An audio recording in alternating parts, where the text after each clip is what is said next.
imagine you're 93 years old and your family has owned land since like the 1800s. It belongs to you. Now imagine that real estate developers are suing you over your land. Well, that's exactly what is happening in South Carolina to a 93-year-old great-great-grandmother. I kid you not, guys. This is why we have to continue to push back against the status quo. Right now, they're coming for her. One day, they could be coming for you. We got to keep an eye on these developers. Let's go ahead and get into this story from CNN.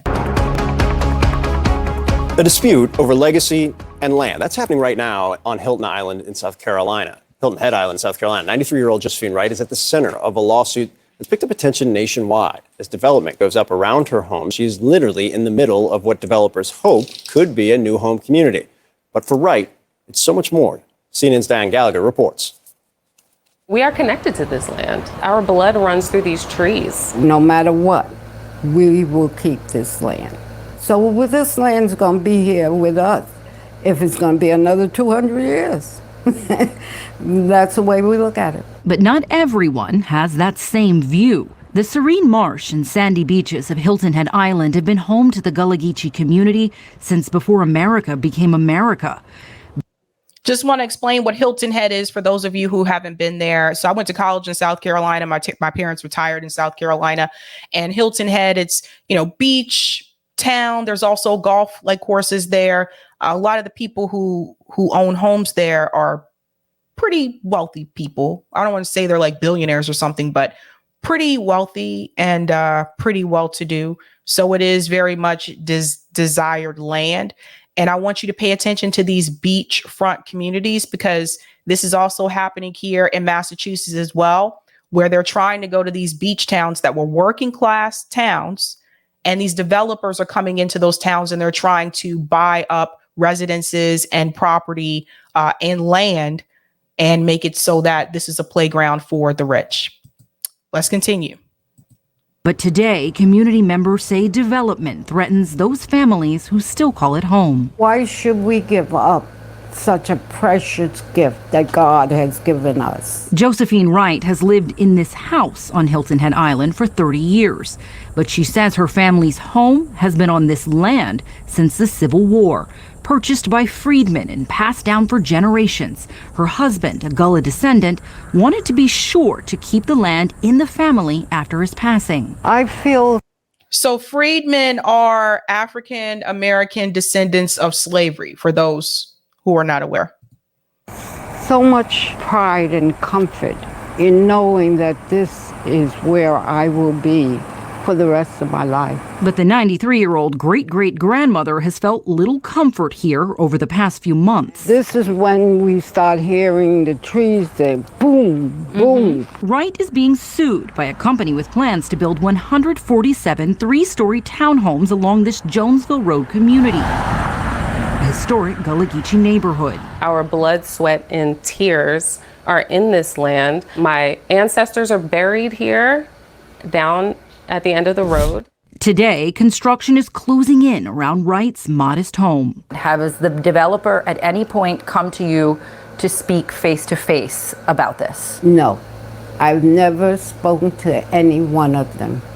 They have never knocked on my door. She says about 5 years ago, a woman did ask her about selling the land to an interested anonymous buyer for $39,000. And I said, you're insulting my intelligence. Yep. And would you give them that message? That land is worth way more than $39,000. But, you know, this isn't just happening, obviously, like in South Carolina. This is happening all across the United States, where these real estate developers are coming in and they're making these low ball offers to people in the community, assuming they don't know any better and assuming they'll go for it and sell the land. And then, of course, they tear down what's there. They rebuild and make it into this new gentrified like palace of their own, so to speak.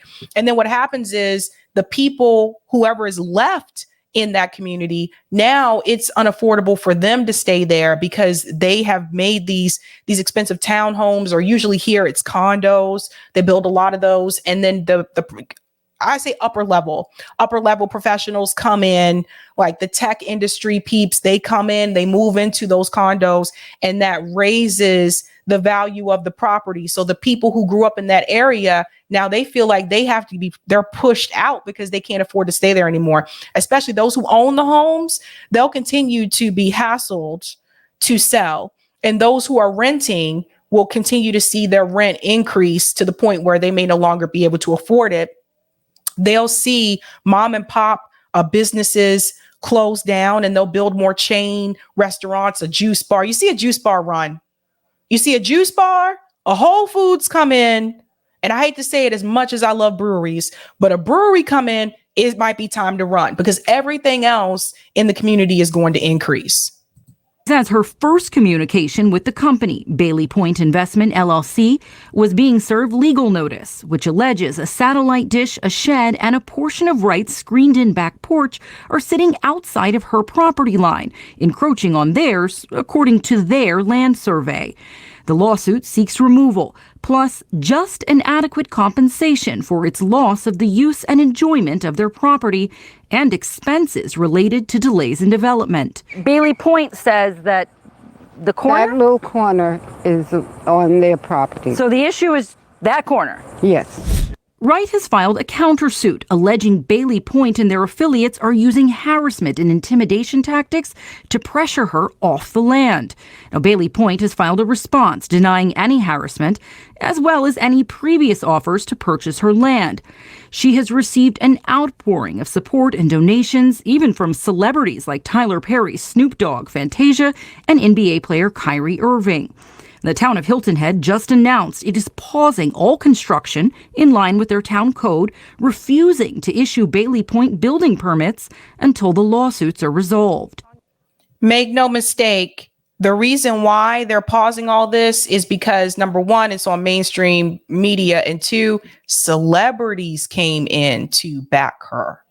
Obviously, someone like Tyler Perry has a lot of pull, right? So this is important for people to understand.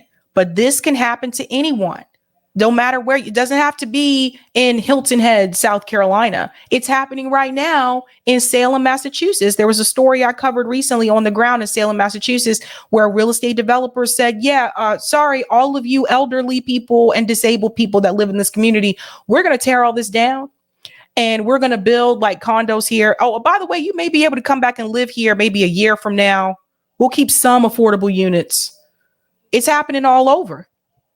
Now, here is something that when you want to talk about political parties, here is a situation where it really does not matter if you're Republican or Democrat. It doesn't matter who's in office. This is happening in cities, in states that are Republican led, that are Democrat led. It doesn't matter because both parties give in to real estate investors because they protect their bottom line. And we have to start asking ourselves, like, when are we going to push back on this type of behavior? So this company here, Bailey's Cove, like subdivision, that's one. BlackRock has been doing this for years. BlackRock did this after the 2008 housing crisis, when people foreclosed on their homes because of the subprime mortgage crisis. And BlackRock bought those homes that were foreclosed. They renovated those homes, and then they jacked up the price. And that's the reason why a lot of you today cannot afford to buy a single family home unless somebody in your family dies and gives you one. And our country let that happen. Our administration let that happen. Barack Obama chose to bail out Wall Street, and they sat right there. Even after that, they let these companies come in and buy up these single family homes. So when people tell you that we have a housing shortage in this country, we ain't got no damn housing shortage. There's plenty of homes. There's vacant homes. The problem is the average person can't afford to live there because these real estate investors have increased the cost of the area and the homes. Let's continue. But Josephine Wright isn't alone in her fight. She speaks to the Gullah culture and the Gullah desire to fight back. Luana Graves Sellers runs a nonprofit called the Low Country Gullah Foundation, focused on helping prevent land loss in the Gullah Geechee community. Her nonprofit estimates that since Hilton Head Island became a vacation destination after a mainland bridge was built in the 1950s, the Gullah Geechee have lost nearly 2/3 of their acreage, mostly due to rising property taxes and problems with something called heirs property. How pervasive is that on this island now? It's pervasive here, but it's pervasive throughout the South. And unfortunately, heirs property is the primary way that Black people in America are losing their land. Heirs property is a type of land ownership where a single property may be inherited by multiple members of a family for generations after the original owner passes away. But there's often a lack of clear legal documentation, making families vulnerable to land loss when there are disagreements within the family over selling. Some of these cases here, the land is being purchased by developers. Just look at this. This is one of the most peaceful areas. And lost by the Gullah Geechee. But in the case of Josephine Wright, she's standing firm on her ground. Well, let me put it to you this way. I've never backed down on anything that was right. And we'll go ahead and stop it there. And I just want to say this, again, this was a story that I knew I had to cover because this is happening all across the country. And the thing is this, that woman is 93 years old. You shouldn't have to. When I think back to the 2008 housing crisis, all these elderly people having to fight to stay in their homes. At 93 years old, you shouldn't have to stress about anything. Really, you should be able to relax and have peace of mind. And the fact that these developers will come in and try to steal your land, and then because you won't sell it to them, they're going to sue you. 93 years old. It is a cruel, cold real estate environment that we have in this country. And it didn't just start today. It's been a problem for quite some time, but they don't care that she's 93 years old. How cold do you have to be to sue a 93-year-old woman because she won't sell you her land?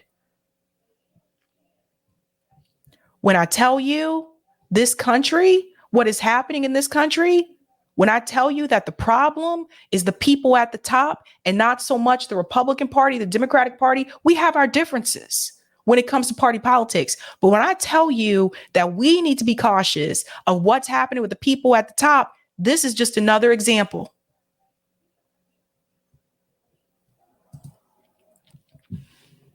I wish her the best. Her GoFundMe is doing very well. So please share the story to other people. I want more people to know about this. Thank you so much. Deneen says any chance to create generational wealth will be denied to Black people. There have been harassing and scaring Blacks off the land they owned for centuries. This lady must win this suit. That's right. Please share the story, guys, so more people can know about it. Thank you, Sparky. In August, Nico House interviewed a Nigerian news editor. He said, Nigeria's Western puppet president may not have control over the military who aren't interested in invading Niger for neo-colonialism. That's interesting. I actually am going to see if I can bring Nico back on, hopefully soon, to do a panel about Niger and France, because he's been covering a lot about that. Adriana says the big developers are trying to buy all the single houses they can. That's right. Lose.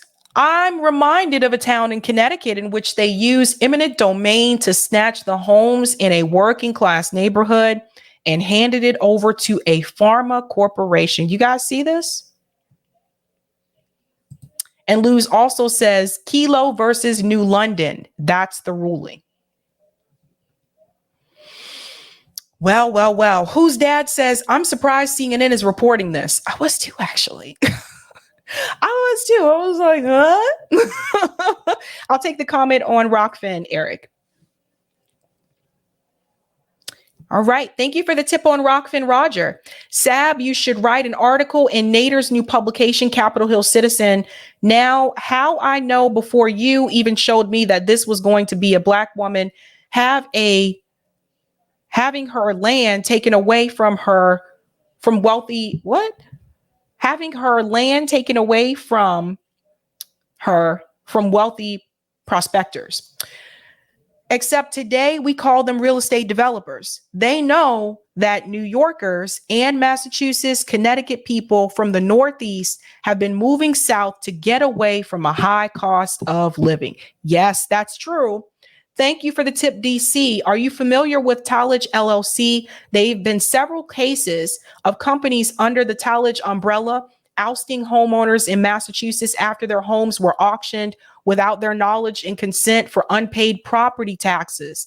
I recently stumbled upon this and realized their cases are shockingly similar to my dad's, who was evicted from my childhood home last year in Houston, despite the mortgage being paid off.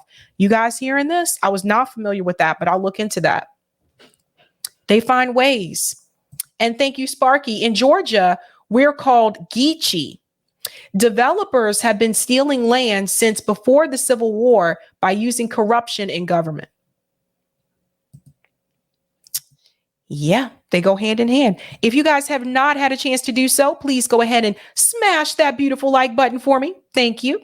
That helps me out with the algo.